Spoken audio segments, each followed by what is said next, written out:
Sellers ask me all the time, if I could spend some money to sell my home, what's the best place to put it? I have the same answer every time. It's not the curb appeal, it's not the kitchen, it's not the master bath, it's not a repaint, it's home staging.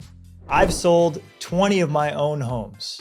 In every single home that I've sold, the number one thing I invested in was great home staging. So what is home staging? Well, if you live in your house, you have your own furniture and you kind of see the same things all the time. You get blind to what a buyer would see. So we pay for it, Matt O'Neill Real Estate, the number one interior designer in Charleston, Shannon Hawkins, to come to your home and help you set it up in a way a buyer really wants to see. And if your home is empty, she'll bring in furniture that looks beautiful and it makes the home look so much more cozy. It's the number one reason your home will look better and sell for more money.